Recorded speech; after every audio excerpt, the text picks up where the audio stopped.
Hey, welcome back to my channel.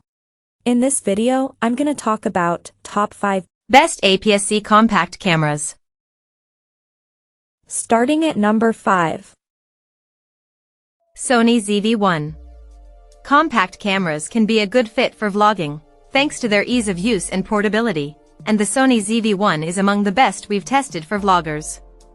In fact, it's the only option here with a fully articulated screen fit for self-recording. It even has a specialized product showcase mode for product and beauty vloggers, prioritizing focus on any objects held up in the frame. Its 1-inch sensor captures good video quality, too, with excellent autofocus and a fair selection of frame rates, including a high-speed recording mode in 1080p. It's worth mentioning that the Sony ZV-1 II has since replaced the original ZV-1. The ZV-1 II uses a wider-angle lens with a wider field of view, FOV, that, on its face, is better suited to handheld vlogging. However, the new model no longer features optical stabilization, and its digital stabilization feature crops in some of that wider FOV. Therefore, the original ZV-1 is still our top pick, especially since it costs less.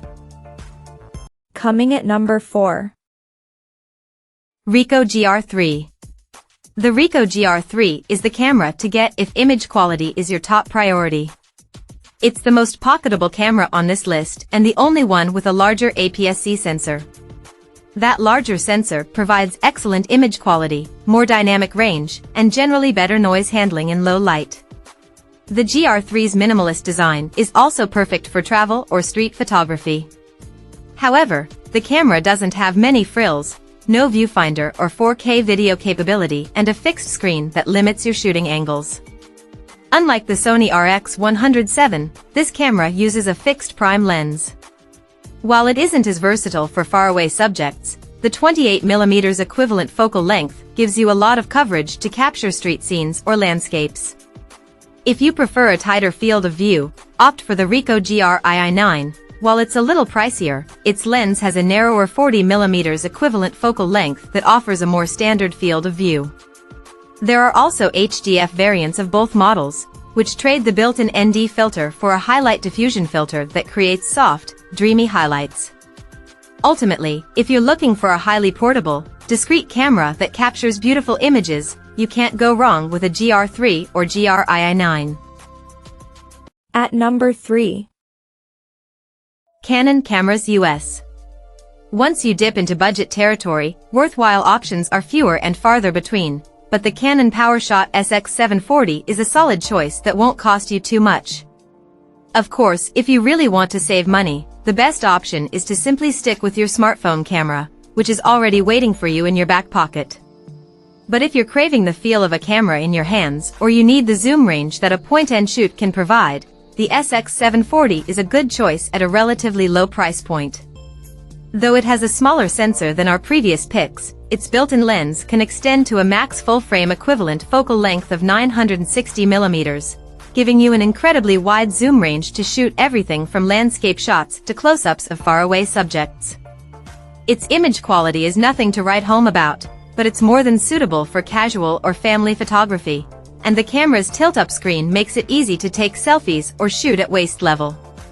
Ultimately, this point-and-shoot will serve you well if you need something very compact with a ton of zoom at a reasonable price. Number 2 of my list. Canon PowerShot G7X. If the Sony RX107 is out of your price range, a mid-range option like the Canon PowerShot G7X Mark III delivers great image quality and features at a lower price point. It's a fairly well-built camera with good ergonomics, including a small grip and thumb rest that provide a more secure hold. It also has a flip-up screen for selfies and vlogs, and like the Sony, it uses a 1-inch sensor that captures better than average image quality for cameras of this size. The built-in lens is quite good, too. It has a fairly wide max aperture, and its 24 to 100mm equivalent focal length is quite versatile, although it doesn't have as much zoom range as the RX107. You also get extra features like optical and digital image stabilization and a built-in 3-stop ND filter to help you shoot at slower shutter speeds in bright lighting.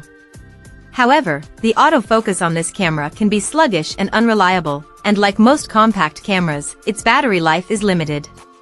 Still, if you're looking for a versatile point-and-shoot, the G7X is a great choice at this price point. And number 1. Sony RX107.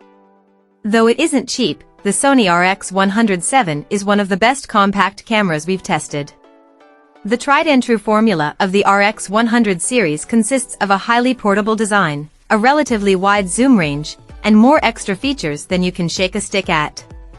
Unlike your average compact camera, the RX107 uses a larger 1-inch type sensor, so image quality is great for its class. The sensor's stacked design also allows for quick 20 frames per second burst shooting while reducing rolling shutter distortion, making it one of the most advanced point-and-shoots on the market. Although the RX107 doesn't have the longest zoom range, its 24 to 200 mm full-frame equivalent lens has enough range to give you some flexibility with framing. The camera is also packed with thoughtful design touches, like a small pop-up viewfinder and a pop-up flash, all while easily fitting into a coat pocket or small bag.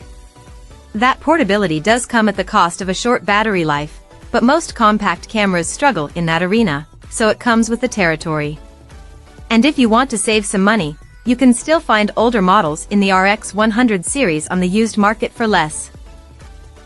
Check out this video description for latest price and more informations. Thank you for watching this video. Please subscribe and stay tuned.